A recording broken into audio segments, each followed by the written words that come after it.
You're watching Fox 21 News at 8, bringing you the most local news. We are Southern Colorado. Well, happening now, October is National Pretzel Month, and did you know that pretzels have a history and a multicultural twist? So, with us right now, of course, for the history of this tasty treat, our favorite celebrity historian, Rafi Andonian. Good morning to you. Hey, good morning. Thanks for being here, Rafi. So, I'm ready.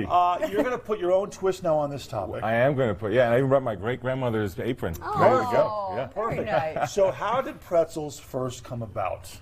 They go back about 1,500 years to the Catholic Church in Lent. You know, in Lent, you have to give up certain things, right? Yeah. On Fridays, you're not supposed to eat meat. But back in the day, about 1,300 years ago, it was not just not eating meat on Fridays. You were going more like vegan. So you're not eating eggs, you're not eating dairy, and you're not doing it the entire 40 days. Okay. So pretzels, especially if you're a monk and you're going to be very strict about this, are going to be a very useful food, because what is the basic ingredients? It's water, flour, yeast, and salt. So you can kind of sustain on that, and that's where pretzels actually originate. It's a Lent kind of food. It does popularize across Europe over time, especially the soft version. You don't have hard pretzels yet, though, that we think of. That comes later. The soft version is the original, and it becomes popular. Now, here's a great story that really helps pretzels get really popular. In Austria, about 500 years ago, when the Ottomans were invading Vienna, they were trying to get under the city walls by digging tunnels. Well, guess who was underneath there? The bakers of pretzels, because bakeries are often underground.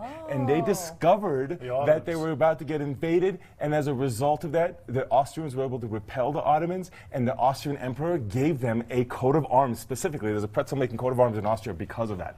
Wow. Yeah. I didn't know that the foot couches attack people. That's right. Now, speaking of the Ottomans, there's my family's version of it. My family comes from the later part of the Ottoman Empire. Okay. Now, so you were the attackers. That's right, that's right. Okay. But I want the coat of arms, so I kind of play both sides, right? Yeah. But we add the black caraway seeds, and we add maleb, which is also a seed, but it's crushed into a powder to be used as a spice. The finished product looks like this, so let's try to see how you make it real quick, because you can make this at home. Okay. This dough has been kneading for about a half hour, and then you create these little separate balls that you let them rest for about 10 minutes. I've already pre-prepped this, so let's grab one each, and we're going to start to shape them, and we're going to try to get there. So here's how we're going to do that. We're going to go like this. Okay. All right, so you're going to just kind of roll it. I even have a tray if you want to cheat a little bit. And you want it to be about 7 or 8 inches long. And you want it to be about equal in its thickness across the sort of stick. You see what I mean? Yes. Okay. Once you do that. What are you doing that Now look, and I have it red, yellow, green. These are the stages you want to go from. The ball, red, not a yellow. So here's what we're going to do. We're going to take this, and we're going to make it into either that shape or that shape. So we can go round, or we can go twisty, like a pretzel, like you're kind of used to, right? Okay. All right, then I'll go round, just to change it up.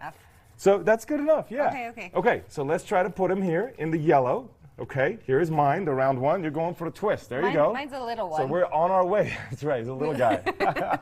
Now you take this. Oh, he has a funky shape, yeah. Now you would take this and put it in the oven at 375 for close to an hour, and you're going to eyeball it until it looks something like this, okay? It's going to change that texture. It's going to be hard pretzel. This is a hard pretzel. That's right. And you have the extra spices in this. And then after that, you're going to let it cool off for about another hour so that it can kind of settle. You know what I mean? That firmness can kind of, the flavors can make friends together. And here you have my family's version of a pretzel. We call it Kahké. That's what it would be known as, this particular version of it. And you can actually find the recipe to do it yourself at noshingswithnicole.com. If you go there, you can do this at home. It's very simple. With the holiday season coming up, you want kind of a cool, potluck dish that people talk about that's different. Here's a twist on the pretzel. Good. That's pretty good. Now, these are hard. Hard pretzels are more recent, historically speaking. They're maybe within the past century or so. They're more shelf stable. They're able to distribute them more. They come from Pennsylvania, of course, your home state. Of course, most American pretzels are made in Germany, and that's where it popularized in the United States. From German immigrants in Pennsylvania, and that's where it popularized in the United States, was especially in Pennsylvania, where you got the technology for it too. This is really How do you like the pretzels? I really like it. It's got good flavor. So again, thank you to the Catholics, right? That's right. That's where it all begins. And the Ottomans for invading. That's right. That's right. Now, one more thing that's really interesting is the role of technology in this. So, we think of pretzels when we go to the store. It's in bags and there's tons of it. One of the key pieces of that was not only making the pretzel from soft to hard so it can go across all over the country, but also the technology in Pennsylvania actually was developed to go from about 40 pretzels pretzels an hour to about 240 pretzels an hour. So times 6, which allows you to do that mass production, which allowed for the much more commercialization of pretzels as we know them today. But you got the homemade version of it right here. I love it. It's really good. Yeah, it's good. It's like hard but soft and sweet and salty. Very good. Rafi, thank you. One more time, where can people go find this recipe? Noshingswithnicole.com. Okay. Thank you so much. We've got more news and weather and headlines coming up after this.